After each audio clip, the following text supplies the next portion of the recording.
Hello and welcome to another Let's Play.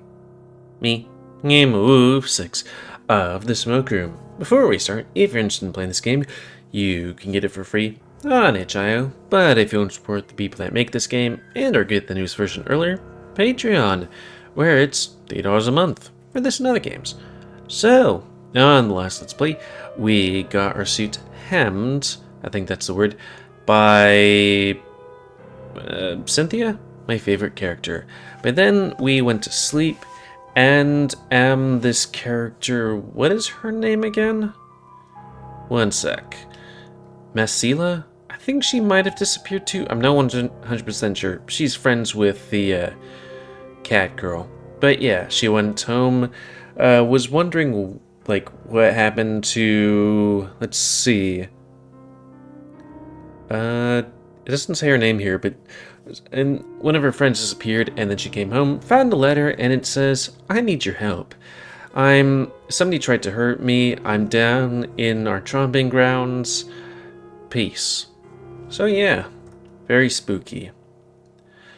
Still wondering if there's a serial killer in this place. Like, not really influenced by Echo. I mean, maybe a bit. I mean, there was that bear guy from Echo. A bit of spoilers, but still. And just reset my face. And begin. I have to read what I'm seeing. More than once. It do be like that.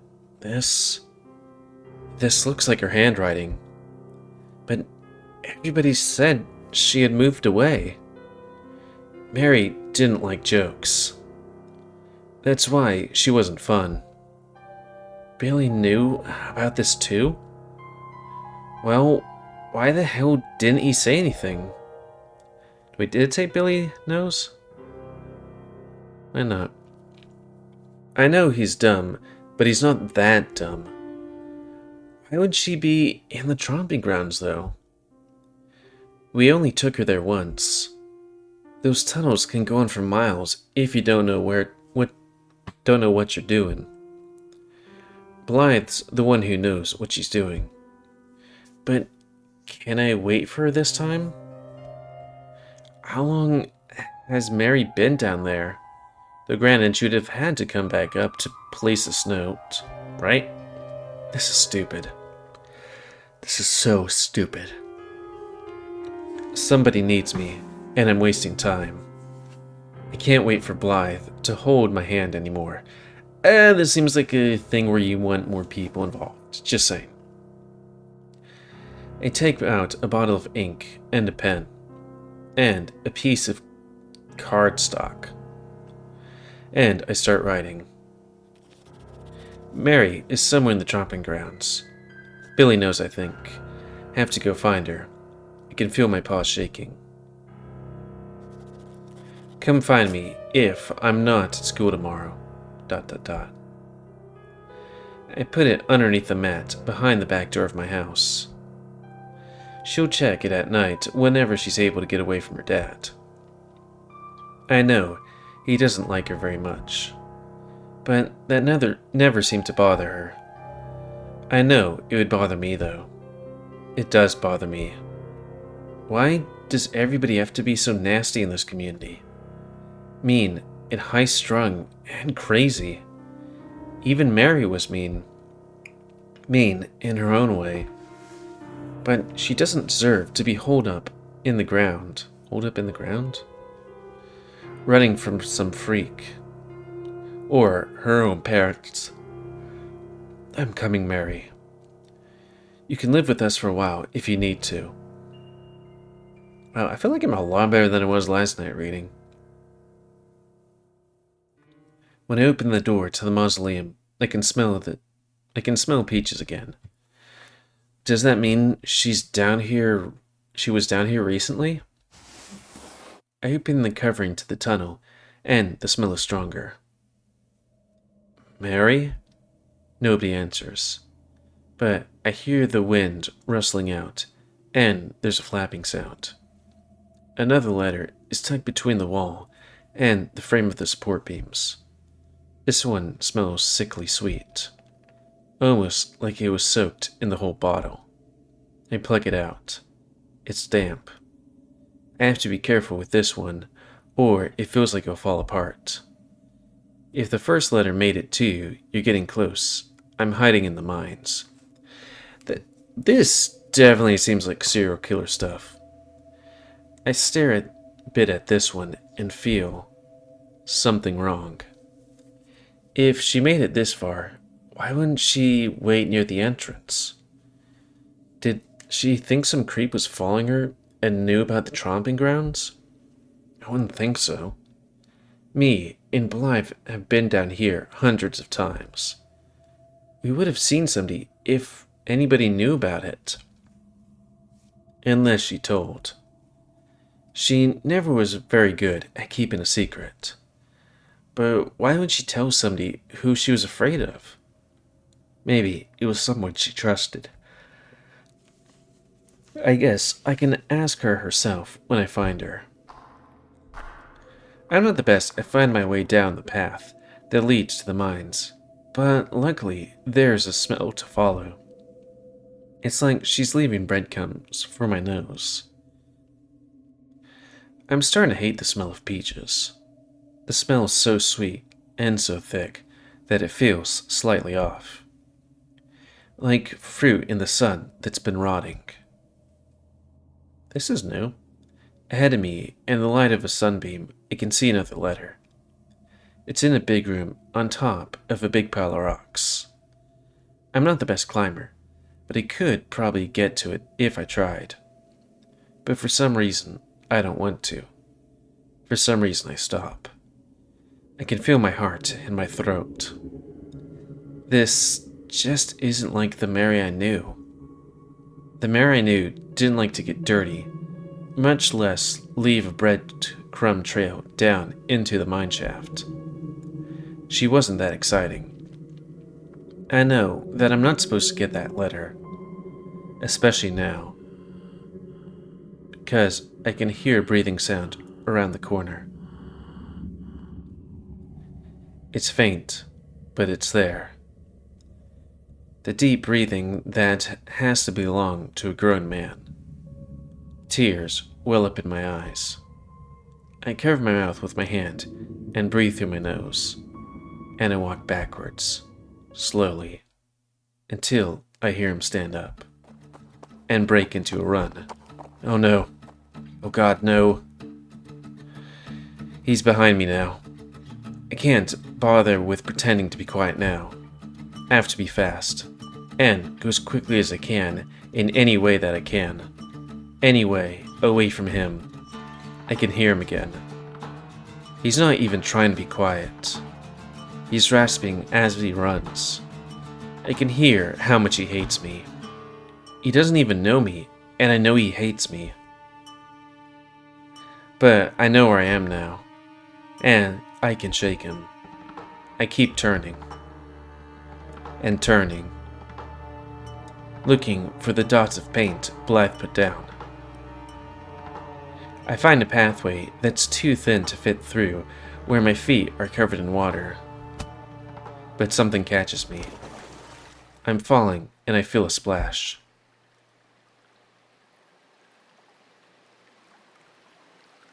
That's a body. My clothes are covered in water, and I'm soaked to the bone.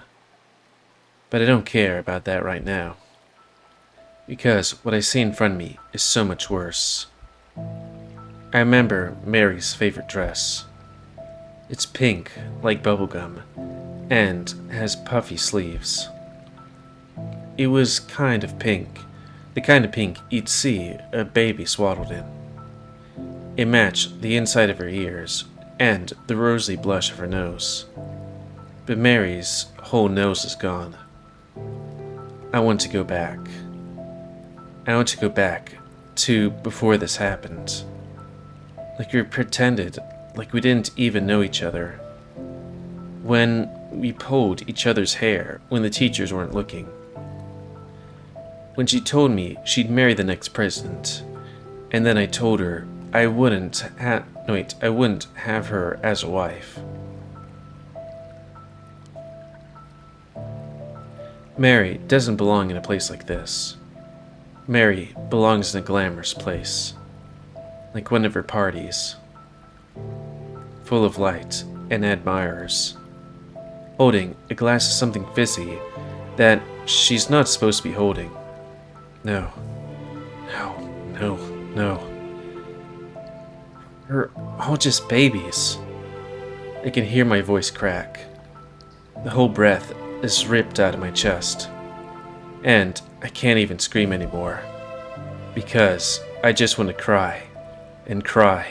And cry.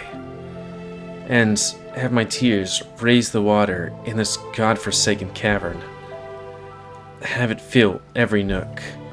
And wash away every secret. Until it's flushed clean. Of people. And the perversions of what is good. Of what is magic and sacred and special. She was Mr. Applegate's baby. It's drowning me out. She was Mr. Applegate's baby, and you killed her. The cave water is drowning me out. And I want to throw up. So I start to. And, in spite of that, the tears feel more forceful than the bile. How could somebody do this? How could somebody choose to do this? I shouldn't have come here on my own. It was already too late. But what can I do now? Who can I go to? What can I say? We were told that all of the Applegates moved away. They are all dead somewhere too? Or did they just leave her? If I try to bring Mary, then I'll get caught. And I'll end up just like her. Mary? I have to go. And I won't be back. I want her to beg me not to. But I know she can never speak again.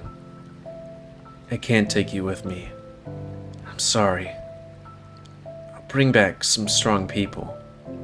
Good people. They'll get you out of here.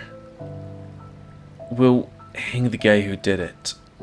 And they'll never do it again. I shake my head.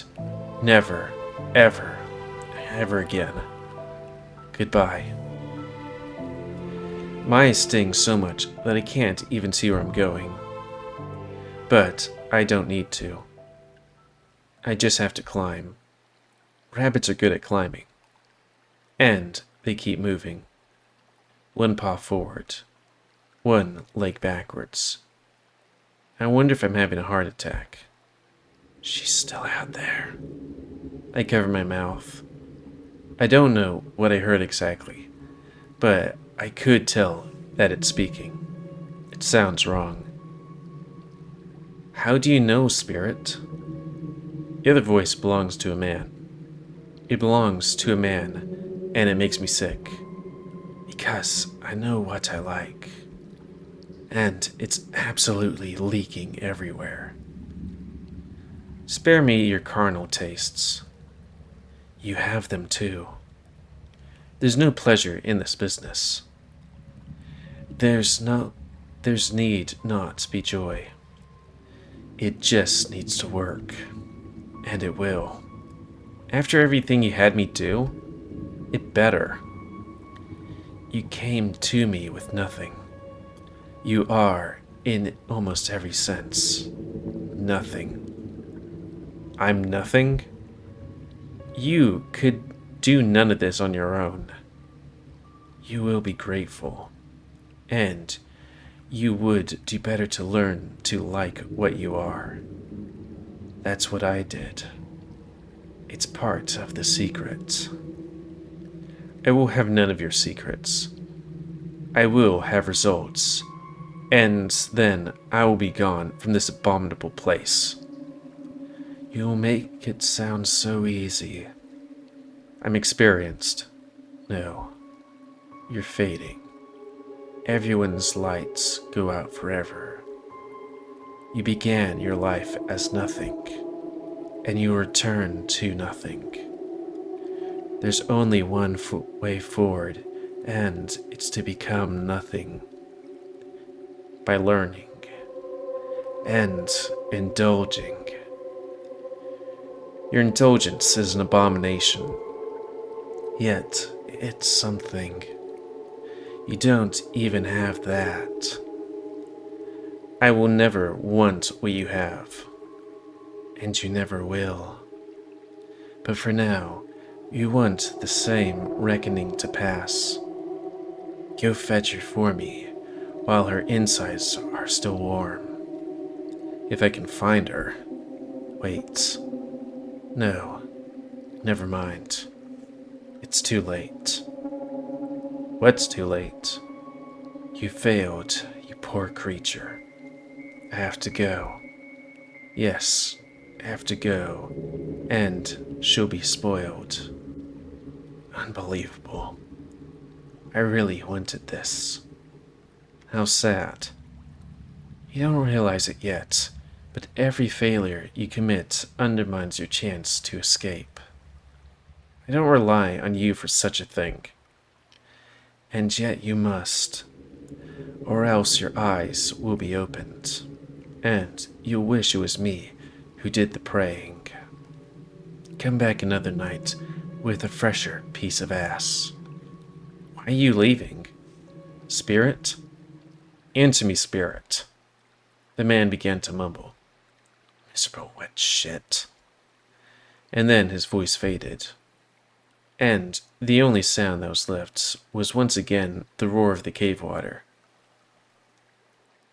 That's really weird that two people could hear the voice at the same time, but also it kind of sounded like the spirit was horny, and this is definitely not Sugar Lane. This is Echo, or the Spoke Room to be more specific. Every moment I stay still, I feel a little close to death. So I have to start moving again. I have to get out and tell people about Mary. It's also interesting that the spirit doesn't seem to be all-knowing as well, or at least mostly knowing about these monsters. I climb until I can't see light anymore. The further I go, the darker it gets. Then finally, eventually, I can see light again. Light from the ceiling. Light from the sun.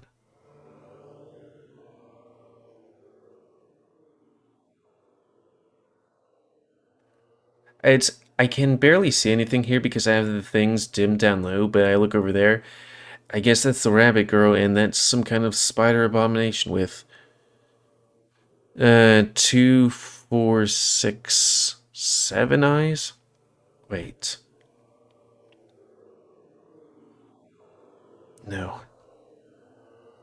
No.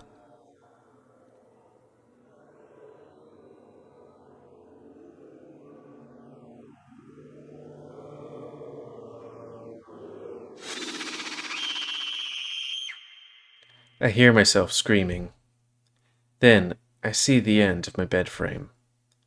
So I must be sitting up. Okay. Fine. Time to get out of bed. Bloody Mary, Mother of Christ. I gasp for air again. No need to be delicate about this. Not like this the first time this has happened before. Time to collect my thoughts. Who did I hear? What did I see? I saw myself, only it was earlier in the week. The letter, the tunnels, Mary's body, voices I couldn't place. I saw Miss Ayers there too, watching with me. Except he was alone this time. Mr. Ayers?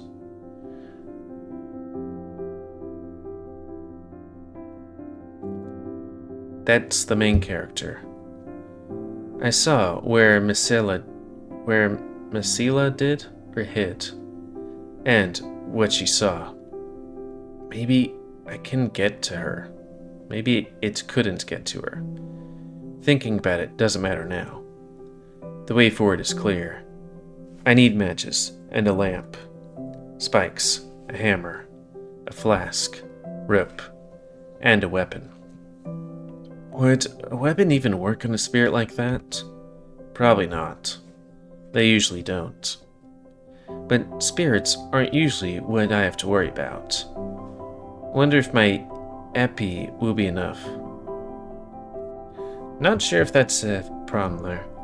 Because I'm thinking EpiPen, but they don't have those here. In time in general. I slip the sheath of my sword around my waist. It's early enough that I can sneak into the living room. I don't hear anybody moving outside the hallway, so I grab my bag. The loose floorboard in the kitchen by the sink. I have to take a crowbar to it if the damn thing is stuck. Thankfully it isn't. I feel around for the cold metal handle. There it is. Also, might as well check my face.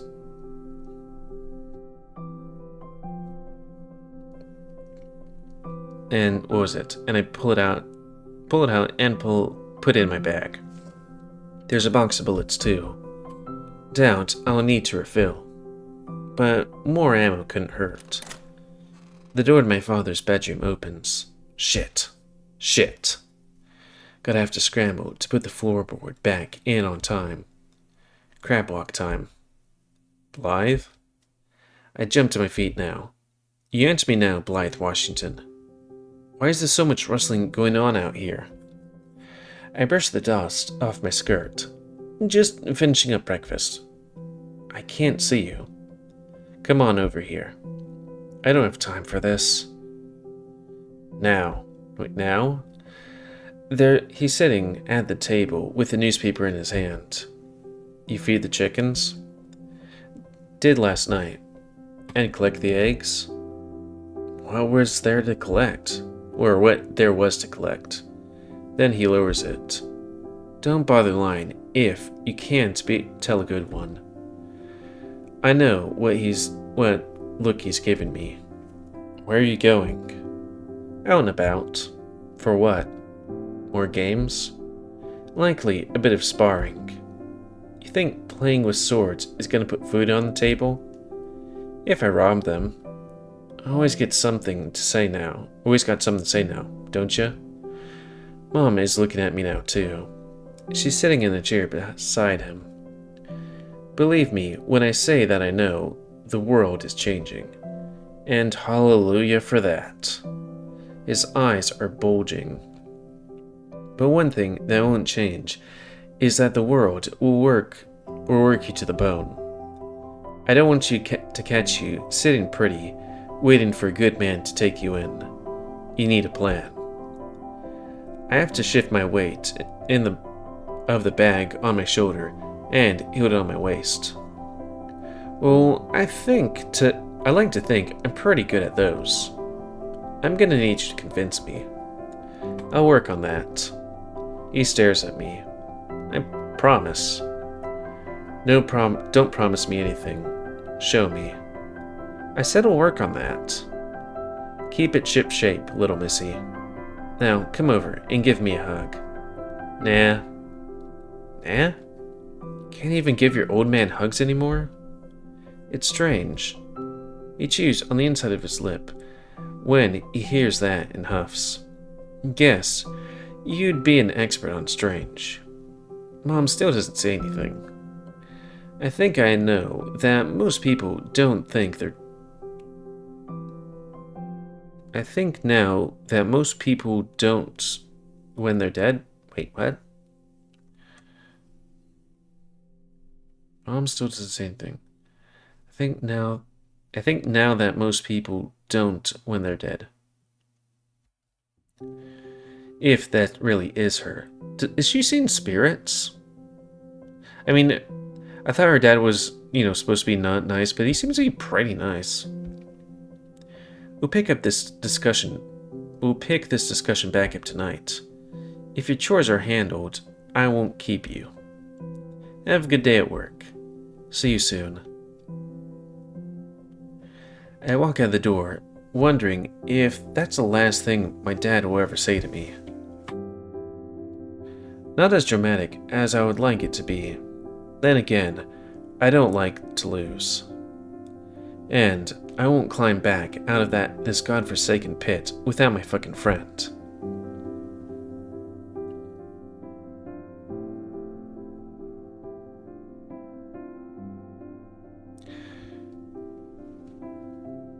Chapter 3. I think with this scene change, even though it's a bit premature, that's a good time to call it. Also, she looked back. She... Like, I just left it at that, but then he says no and then switch. Kind of reminds me of my cat. I had a black cat. His name was Blackie because I am, kind of poor at names. Though it seemed like we had a bunch of names before. Frisky Feline Felix. But, yeah. I've been having a whole bunch of horrible dreams recently, but it do be like that sometimes. Hard time sleeping, but maybe it'll get better. But yeah, switching chapter 3 with that, and the scene change back to our own bodies, seems like a good way to do it. So... yeah. Comment, guys, I like comments, tell me what you like, dislike, tips, otherwise. If you like my YouTube and would like to grow, then please like, subscribe, and check out the videos I've grown. Please don't spend near and must have control the pit population. Until the next time, let's play me, GamerWolfSix of the Smoke Room. So thanks and see ya.